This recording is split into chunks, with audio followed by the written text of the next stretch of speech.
Estive ali no Brasil, como vocês sabem, para um início de tratamento dentário, fazer um implante, e alguns irmãos perguntaram, e o dente, já está bom? Eu falei, ficou lá no Brasil. Só fiz um enxerto. Mas, graças a Deus, foi tudo bem. Foi tudo bem. E, estou inaugurando aqui um púlpito novo, pastor. Muito obrigado por inaugurar. Eu quero falar nesta manhã a vocês sobre Davi e a Arca da Aliança. Davi e a Arca da Aliança. Se eu mencionasse aqui Noé e a Arca, você realmente já estaria assim afinado na sua mente, não é mesmo? Que seria sobre aquele grande barco, não é, que nós conhecemos, que as crianças cantam, que as crianças conhecem, que as crianças pintam, não é, sobre a Arca de Noé. Mas vamos ver uma imagem da Arca de Noé. Não é a original, essa arca foi construída por um cristão holandês, talvez muitos já conhecem a história dele, e ele fez uma réplica, como diz as Escrituras, sobre as dimensões sobre a Arca de Noé. Se você quiser saber mais sobre essa arca, você pode ir no Google, que ele vai te mostrar. E está registrado também na Palavra de Deus, no capítulo 6 de Gênesis, que Deus mandou Noé construir esta arca. Não foi para ele navegar, não é mesmo? Se deliciar nas águas, porque não tinha chovido ainda sobre a terra, mas foi por causa da corrupção carnal do ser humano. E Deus enviou um dilúvio. E agora, quando nós falamos sobre Davi e a Arca da Aliança, eu penso que nem todos estão também familiarizados com Davi e a Arca da Aliança. Você já pode estar pensando aí, mas quem foi que construiu a Arca, não é mesmo, da Aliança? Quem recebeu esta incumbência? Quem foi? Moisés. Foi Moisés que recebeu essa incumbência da construção da Arca da Aliança. E a Arca da Aliança, vamos ver então qual a diferença, não é, da Arca da Aliança e da Arca de Noé. Vamos esquecer agora a Arca de Noé. A Arca da Aliança é um móvel, ou era um móvel, melhor, era um móvel que fazia parte do tabernáculo. Antes deles construírem o templo, existia o tabernáculo, que era um templo móvel. Um templo móvel. Eu quero salientar algumas coisas aqui e também aguçar a sua memória, aguçar a sua mente, para que você fale assim, puxa vida, mas eu nunca li isso na Bíblia. Está na hora de ler, está na hora de conhecer histórias lindas, não é, do povo que, no decorrer do tempo, eles vieram trazer também para nós a salvação, que é do povo judeu que veio Jesus. Amém? Então, nós precisamos conhecer toda a palavra de Deus, não somente parte da palavra de Deus. Então, falando sobre a Arca da Aliança, que a arca era uma mobília que fazia parte do tabernáculo. E quando eles se moviam de um lado para o outro, eles podiam levar o tabernáculo, montar o tabernáculo, e todos esses utensílios que estavam ali dentro do tabernáculo, eles eram conduzidos também, eles eram levados. Mas existia uma maneira diferenciada de levar, de conduzir a arca.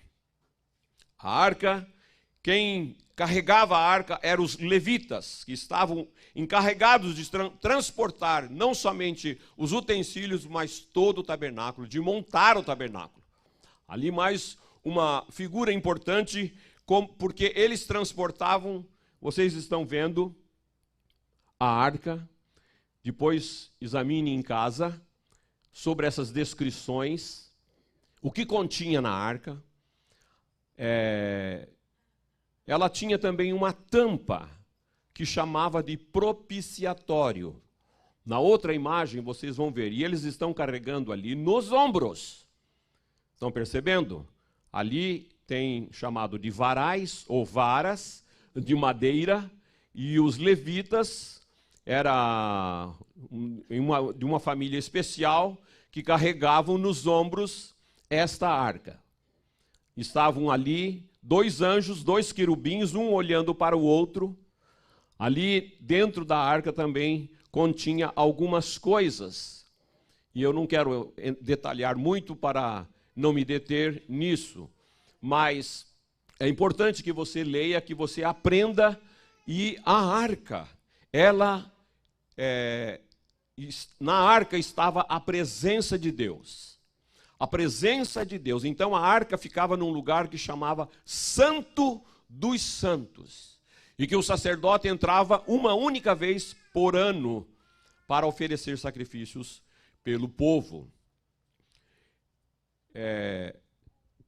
Então, essa parte de cima, que chama propiciatório, era a tampa da arca, e a arca era o lugar da presença de Deus. Agora, quando nós mencionamos Davi, que o título da palavra é Davi e a Arca da Aliança. Quando nós falamos em Davi, a maioria das pessoas já faz uma associação de Davi com o gigante Golias. Falou em Davi? Ah, já sei. Vai falar do gigante também. Não vamos falar do gigante. Outros vão pensar em Davi naquele pecado horrível que ele cometeu com aquela senhora que chamava Batseba.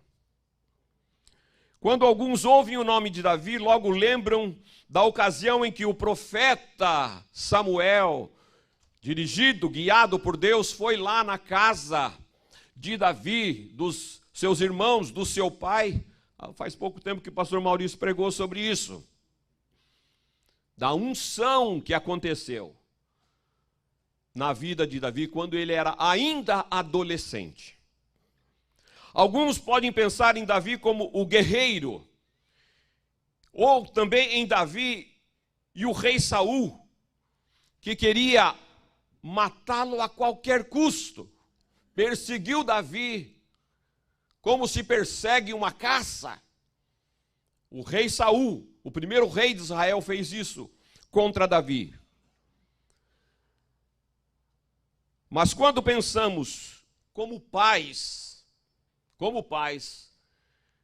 nós somos levados a pensar em Davi como um homem sofredor e quebrantado, derramando lágrimas ao saber da morte prematura do seu filho Absalão. Mas nenhuma dessas coisas é lembrada por Deus com relação ao seu rei fiel, a sua escolha, o seu homem ideal que Deus tinha para que ele fosse líder do seu povo. Eu convido você a abrir no livro de Atos, capítulo 13, o versículo 22. Se nós quisermos saber o que Deus lembra sobre Davi, nós teremos que procurar no Novo Testamento, no livro de Atos, capítulo 13, versículo 22.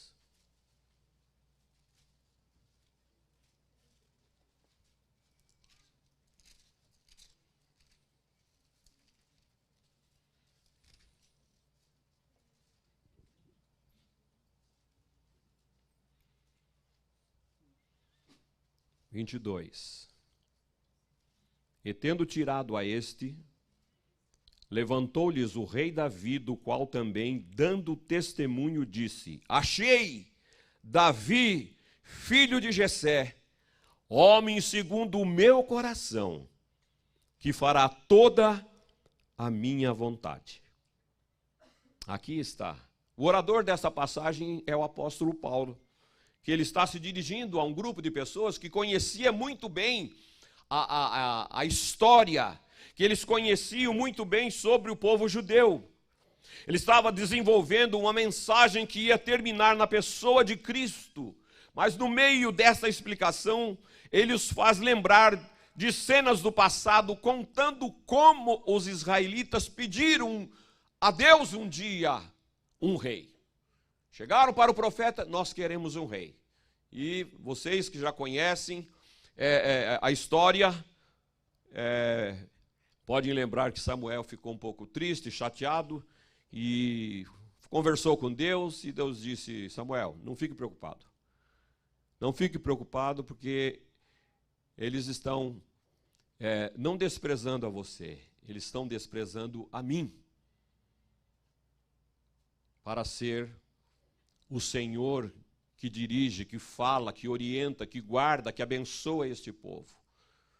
Mas como eles viam as coisas do mundo acontecendo sempre, e isso é uma tendência nossa como seres humanos, a gente vê as coisas, não é mesmo, que estão acontecendo no mundo, e nós achamos que nós precisamos destas coisas. E quando você vê esta passagem, você vai entender que nós estamos aqui apenas de passagem, de passeio. É uma caminhada. E que as coisas do mundo vão ficar. E que nós não devemos nos apegar, criar raízes a estas coisas. Então, o apóstolo Paulo estava discorrendo sobre esta situação, que eles pediram um rei, Deus concedeu o rei Saul. E a palavra diz que achei Davi, filho de Jessé, homem segundo o meu coração, que fará toda a minha vontade. Guarde bem esta palavra, não se distraia agora. Que fará toda a minha vontade. Eu fui pesquisar no Novo Testamento, e ele aparece mais de 80 vezes a palavra vontade de Deus. Vontade de Deus. Seja feita a tua vontade. Quantas vezes nós já falamos isso? Seja feita a tua vontade, porque essa palavra está na oração do Pai Nosso, lembra? Seja feita a tua vontade. Aquele que fizer a vontade de Deus é meu irmão, é meu pai, é minha irmã. Jesus falou sobre isso. E ela não diz: achei Davi para ser um grande guerreiro, achei Davi para ser um grande pastor, ou um pastor fiel, achei Davi para ser um rei brilhante. Nenhuma dessas afirmativas. A passagem de Atos que lemos diz: achei a Davi para cuidar das coisas que eu cuido. Agora pense em você. O que é que Deus tem confiado para você nestes dias, se não é cuidar das coisas dele? Cuidarmos das coisas do reino de Deus. Ou nós estamos incluídos neste reino, ou nós estamos excluídos deste reino. Ou fazemos parte de outro reino, ou fazemos parte de outro povo. E o povo que não é da parte de Deus está envolvido com tantas coisas. Mas com Deus, com as coisas de Deus, é o povo de Deus que tem que estar envolvido, cuidando das coisas de Deus. Davi era um homem cujo coração, ele batia em sintonia com o coração de Deus. É como se Deus estivesse dando testemunho de Davi para nós. Imagine só se Deus fosse dar testemunho de mim, ou de qualquer um de nós aqui nesta manhã, o que ele falaria? Então ele estaria de Davi, ele disse assim, porque Davi é um homem que quando eu olho para a direita, ele olha também. Quando eu olho para a esquerda, ele olha também. Então, quando eu me interesso por isso, ele também se interessa. Ele também se interessa. Se fôssemos trazer para os nossos dias, qual é o maior interesse de Deus hoje? Se não salvar vidas, se não libertar os pecadores que estão nas trevas. Esse seria o maior interesse de Deus, e nós estamos em sintonia com Deus. de amar os pecadores, de buscar as almas perdidas. É isso que significa ser um homem, uma mulher, segundo o coração de Deus. Talvez você já fez esta oração, talvez você esteja fazendo esta oração. Senhor, Senhor, eu quero ser um homem segundo o teu coração. Eu quero ser uma mulher segundo o teu coração. Se você está fazendo, se você já fez esta oração, você também precisa ou terá que fazer um exame de procedimento. Como então nós procedemos? Como nós nos comportamos em relação à vontade de Deus, se eu quero ser um homem segundo o coração dele? Quando Deus fala para a direita, você vai para a esquerda. Não vai acontecer. Não vai acontecer. Sabe qual a diferença dos pecados do rei Saul e do rei Davi? É que Saul pecou contra a autoridade de Deus. Davi pecou contra a santidade de Deus. São duas coisas bem distintas e eu diria bastante complicadas quando o homem peca contra a autoridade de Deus. Saul era um homem teimoso. Saul era um rei obstinado que ele não se arrependia. Conhece esse tipo de crente que diz: não tem nada a ver, não tem nada a ver, vocês são muito radicais, Deus não me falou nada, que isso não é pecado. E eu vou te falar, ele nem vai falar, porque já está escrito na palavra dele que é pecado, que é contra a vontade dele. Mas os teimosos continuam palmilhando os seus caminhos. Eu já contei essa história, eu vou repeti-la, porque nós temos muita gente nova que nunca ouviu. Um dia eu fui visitar minha tia e perguntei para ela sobre a filha, que era minha prima. Falei: tia, e esse namoro da Sueli? O que a senhora está vendo isso? O que a senhora está achando? Ela falou assim, porque o candidato ali era uma pessoa que não era um cristão, não era um decidido, não era um convertido. Foi por isso que eu estava perguntando. Como quem pergunta assim, vai continuar com esse namoro? Aí ela falou assim, pois então, sobrinho, Deus não falou nada ainda. Eu falei, tia, Deus não falou nada, então ele vai falar agora. Vamos abrir a palavra de Deus. Ali em 1 de Coríntios, agora me falha a memória, se é 1º, 2º, 6. Muito obrigado, pastor.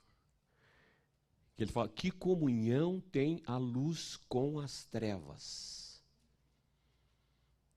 Que comunhão tem a luz com as trevas? Aí eu falei, está aqui, tia, a palavra do Senhor está dizendo dessa maneira. Às vezes nós queremos ouvir uma palavra assim, meu servo, eis que eu te digo, eis que eu te falo, e assim, e assim. Deus não fala só dessa maneira. Às vezes, poucas vezes ele fala dessa maneira. Quem inventou isso é hoje o homem. Antigamente Deus falava dessa maneira. Mas hoje nós criamos palavras para falar. E tem muita gente que fica esperando, e quando não consegue aqui uma direção, uma resposta de Deus, liga para o Brasil, liga para outros países, fala comigo, fala, o que Deus está mostrando aí para você? Está aqui na palavra de Deus, o Senhor já está falando. Mas Saul era esse homem, obstinado, teimoso, que podia falar com ele. Saul, você não deve fazer isso, você não deve ir por esse caminho, mas ele ia. Você, profeta, você demorou voltar, você demorou chegar, e eu não consegui esperar, e eu fiz. Eu pus a mão nesse sacrifício, quando ele não tinha que fazer nada dessas coisas. Então, há muitas situações que nós agimos também como o rei Saul. Um obstinado que não se arrependia. Davi foi um homem, um rei que teve grandes conquistas. Ele foi um guerreiro por excelência. Ele conquistou terras para Israel. Ele desbaratou os inimigos de Israel. Ele deu sossego para o seu povo dos seus inimigos. Mas ele era um homem também que se preocupava com as coisas de Deus. E a preocupação de Davi era a arca, que era a presença de Deus. Essa era a preocupação de Davi. A presença de Deus. Meus irmãos, eu sei que desde que nós chegamos aqui na América, desde que você chegou aqui na América, existe uma preocupação em você realizar grandes coisas, ter grandes conquistas, não é mesmo? Em ser um guerreiro no trabalho, levanta cedo, vai dormir tarde, você quer conquistar, você tem adquirido coisas novas, você se preocupa com a sua família, com o seu bem-estar e com tantas outras coisas. Mas eu te pergunto, e a presença de Deus? Como está a presença de Deus na sua vida? Eu sei que existe um momento assim de muita necessidade, de preocupações com coisas que você deixou no Brasil para resolver, mas de repente o tempo passa, não é? E as coisas já foram resolvidas no Brasil e você continua naquela energia ou naquela preocupação de trabalhar, sempre é o trabalho, e você vai trabalhar até morrer. E a presença de Deus na sua vida? E a presença de Deus na sua família? E a presença de Deus na sua casa? Nós não podemos perder a presença de Deus nas nossas vidas. Não podemos perder. E eu não estou falando de simplesmente frequentar os cultos, frequentar algumas reuniões. A maior preocupação tem que ser a presença de Deus. E era isso que Davi se preocupava. Estava preocupado. Durante o reinado de Saul, o rei que antecedeu a Davi, a importância do tabernáculo, irmãos, desapareceu, sumiu. Aquele homem não buscava a presença de Deus. Ele não estava nem aí que a arca não estava ali próximo ou dentro do tabernáculo. Ele passou a vida toda dessa maneira. Imagine só que a arca, que era a presença de Deus, era uma mobília santa, e ela estava separada do tabernáculo. O inimigo tinha se apossado da arca da aliança. Está registrado lá em 1 de Samuel, pode anotar, mas não procure agora para você não se perder. Davi, o homem que se preocupava com a presença de Deus, tomou uma decisão: eu vou buscar a arca, eu vou buscar a presença de Deus. Aonde ela está? Seu rei, está lá em tal lugar, assim, assim, por nome tal e tal e tal. Vamos buscar. Eu quero o mais rápido a arca aqui em Jerusalém, porque ele estava preocupado com a adoração. Davi, ele era um adorador. Davi era um compositor de músicas, desde a sua a meninice, da sua adolescência, quando tangia a sua harpa. E Davi era o rei, Davi era um homem prático. Então ele toma as decisões, ele fala: vamos fazer o seguinte, eu quero loguinho a arca aqui em Jerusalém. Mandou construir um carro novo, puxado por bois, escalou duas pessoas para estar guiando o carro, até que chegasse lá em Jerusalém. E para guiar o carro, escolheu dois homens, por nome Uzá e Aiô, filhos de Abinadab. Aonde estava a arca estava. Disse mais ou menos isto a alguns homens: levem-na para Jerusalém. Eles estavam levando, com os dois filhos de Abinadab, Uzá e Aiô, dirigindo o carro. E de repente aconteceu algo terrível. Algo terrível aconteceu. os bois tropeçaram. E a arca começou a pender. E Uzá estendeu a mão. Amém? Você está aqui comigo? A arca começou a pender e Uzá falou, opa, não posso deixar que a arca vai cair, porque se ela cair, pode ser um desastre, pode quebrar, pode amassar. Isso seria uma coisa natural que você faria, eu faria. Qualquer um de nós que não tivesse muito conhecimento sobre como transportar a arca, faria isso. E Uzá, na sua maior inocência, eu vou segurar a arca para ela não cair. E quando ele toca na arca, a Bíblia diz que ele morreu.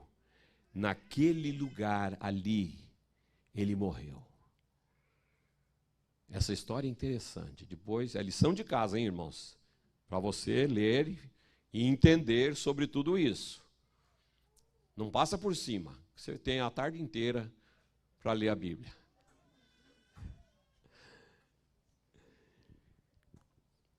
Então, aí a palavra de Deus diz que a ira do Senhor se acendeu contra Uzá.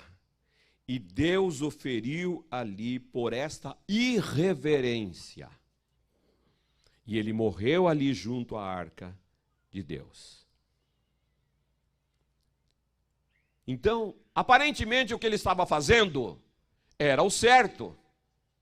Você vai falar assim, mas pastor, esse era o certo. Essa era a maneira de defender, de amparar a arca. Mas o que é o certo? Nós pensamos imediatamente que o que ele estava fazendo era o certo. Agora, o que era o certo? O que é certo? Deixa-me lhe dizer. Ela não corria perigo se fosse levada exatamente como Deus ordenara, que era somente os levitas que deveriam carregar a arca, usando as varas de madeira que passavam pelas argolas nos cantos da arca. Ali tinham aquelas varas e tinham as argolas, um pouquinho do lado direito você vai perceber ali, elas estavam presas naquelas argolas. E eles tinham que carregar nos ombros.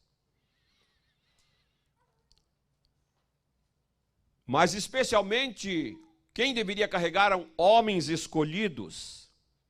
Davi não fez isso. Ele agiu de acordo com a sua conveniência. Ele mudou os detalhes para se ajustarem às conveniências do momento, porque ele queria ver a arca o mais rápido possível. Me tragam a arca, já mandei fazer o carro, os bois estão aí, levem junto as novilhas, as crias, mas eu quero essa arca. Existe um ditado antigo que diz, não importa o que você faz, apenas faça, mesmo que seja errado. Esse é o conselho mais insensato que já ouvi. Na verdade, nunca faça o que é errado. Por quê? Você pode fazer o certo. Faça o certo. Faça sempre o certo. E às vezes, na nossa pressa, na nossa correria, nós começamos a fazer e vamos fazer desse jeito. Vamos fazer assim. As coisas de Deus não são tratadas dessa maneira. Se você quiser construir alguma coisa, não é mesmo, fora do prumo, fora do nível, não é? Você vai arcar com as consequências quando alguém chegar e falar, quem fez isso aí? Quem construiu isso? Fui eu. Poxa, não tem nível aí na sua casa? Talvez alguém já ouviu isso ou já fez dessa maneira. Faça o que é certo. Faça o correto. Faça o melhor. Mas como eu falei, Davi só queria saber que a arca viesse o mais rápido possível. Que ela chegasse o mais rápido em Jerusalém. E hoje em dia nós estamos vivendo situações assim que nós queremos tudo mais rápido. É tudo fast, não é? É fast food, fast viagem, fast sermão, fast visita, fast... E às vezes não funciona. Existem coisas que nós queremos que aconteçam normalmente. Eu sei que muita gente aqui já reclamou quando vai ao médico. Nossa, a gente vai no médico americano, ele nem olha para nós, ele só fica lendo ali Ah, tá bom, você tem isso, vai embora. Ah, lá no Brasil o médico fazia isso, ele está com dor aqui, tá, demorava 1 hora a consulta e você saía feliz da vida do consultório. E aqui não é assim mesmo. É festa. O que fazer? Uzá não pertencia ao clã dos levitas que deveria transportar a arca. Primeiro erro de Davi. Uzá não pertencia a este clã. Era um outro clã.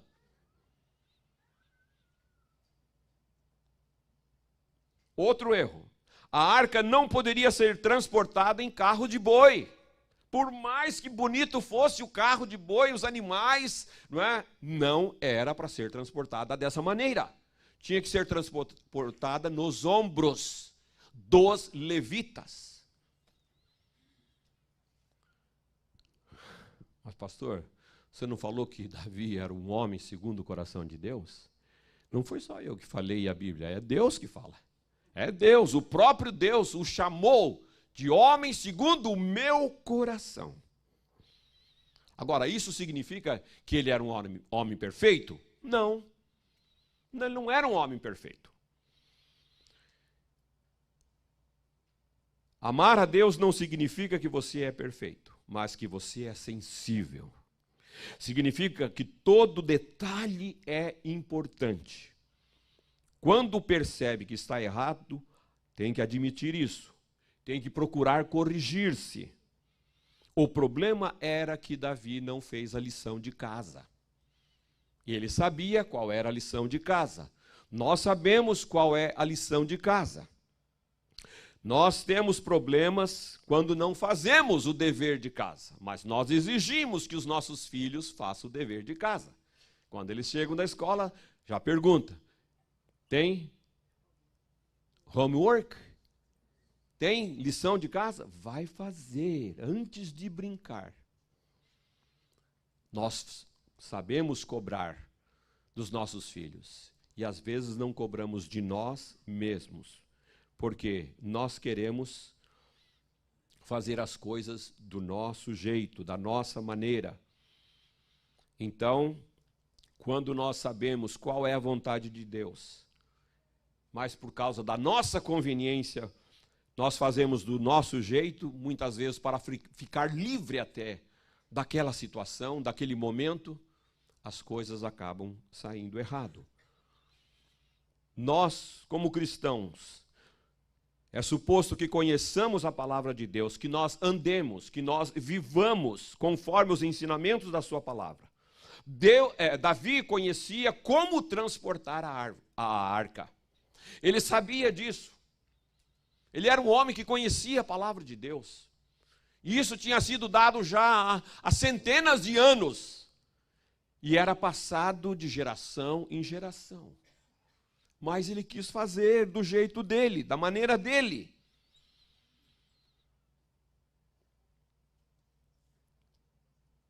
Deus também espera que nós, como filhos, façamos o nosso dever de casa. Então, Davi, ele até chegou a questionar, como muitos de nós questionamos. Mas tem que colocar essas varas nessas argolas? Tem que apoiar as varas nos ombros? Tem que arrumar os levitas certos para carregarem a arca? Sim, Davi, tem que ser desse jeito. Porque esse é o jeito de Deus e tudo vai dar certo. Por isso nós devemos aprender. Princípios e ordens claras têm que ser obedecidos. Nós teremos consequências desastrosas quando nós não obedecemos, quando nós saímos dos princípios de Deus, das ordens claras que estão diante dos nossos olhos. Carregamos a Bíblia, temos a Bíblia, muitas versões, mas não a observamos, não obedecemos. E quando isso acontece, nós temos consequências desastrosas, tanto na vida cotidiana como na vida espiritual. Se atravessarmos um sinal vermelho, você pode não encontrar ninguém pela frente, mas você pode morrer ou matar alguém porque você não obedeceu uma lei do trânsito. Qual é a importância? A mensagem das varas e das argolas. A mensagem é a nossa vida. Deus sempre está falando para nós, para as nossas vidas. Os detalhes são as varas e as argolas que nos deixam malucos na nossa vida carnal. Nós não queremos perder tempo em pegar as varas, ou não queremos nos dar ao trabalho de colocar as varas sobre os ombros certos. Quero dizer, é muito mais fácil usar um carro. Afinal de contas, nós somos muito práticos, principalmente nos nossos dias em que vivemos. Tudo está muito fácil para encontrar as coisas, transportar as coisas, principalmente aqui na América. E às vezes nós falamos, mas o Senhor não está preocupado com isso. Ele não está preocupado com isso. Vamos fazer da nossa maneira, vamos fazer do nosso jeito. Certo? Errado. Porque a maneira certa é a maneira de Deus. Pense bem comigo, se o Senhor achou este assunto tão interessante que Ele deixou registrado na sua palavra, né, que os seus servos escreveram a respeito, a fim de preservar, Ele se importa o suficiente com os detalhes, para que você e eu sigamos exatamente as suas instruções. E foi exatamente isso que o homem, segundo o coração de Deus, acabou fazendo. O Senhor disse que é assim, assim eu farei. Davi tinha um coração sensível para obedecer e para fazer a vontade de Deus. Os nossos filhos estão de olho como um holofote em cima das nossas vidas para ver se nós fazemos também dessa maneira. Se nós obedecemos a palavra de Deus ou simplesmente falamos com a boca, não é, e não agimos, que não obedecemos. Amanhã eles vão fazer a mesma coisa ou pior. Ou pior. Se é que ainda vão permanecer nos caminhos de Deus. Porque eles estão olhando na nossa vida. E eles querem ver a prática daquilo que Deus disse e daquilo que nós fazemos. Deus disse assim, meu filho, para fazer desta maneira, assim, assim. Mas o senhor está fazendo? O senhor faz? Há muitas crianças, quando eles começam a aprender sobre coisas de sinais, de rua, logo eles corrigem os pais. Pai, o senhor passou com o sinal vermelho, o senhor está acima de 40, e assim por diante.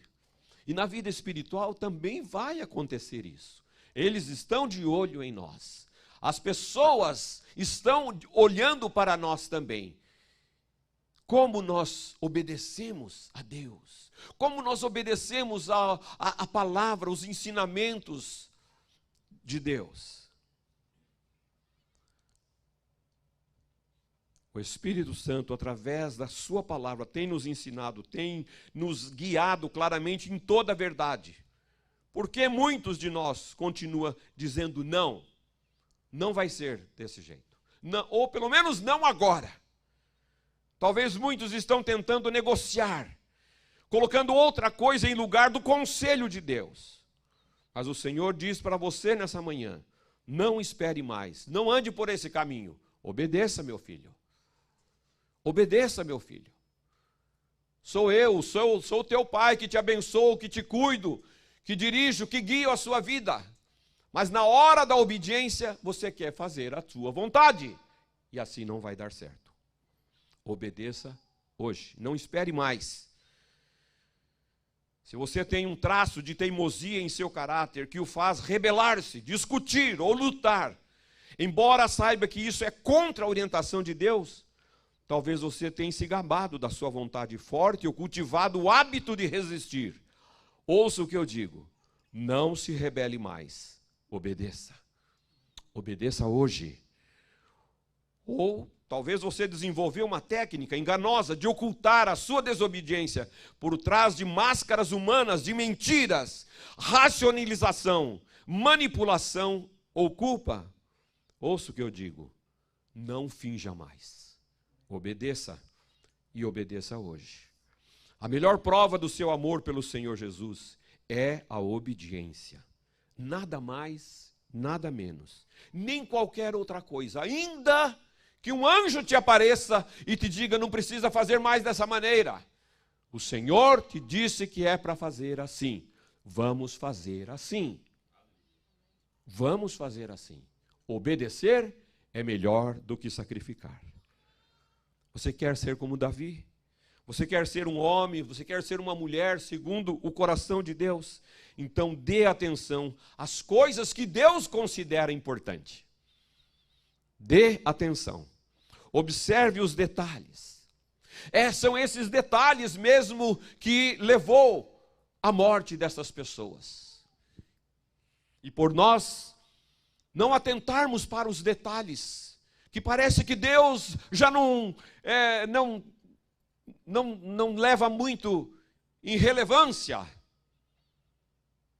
Deus já nem liga mais para isso, as coisas estão tão modernas, pastor. Opa, a palavra de Deus não passará.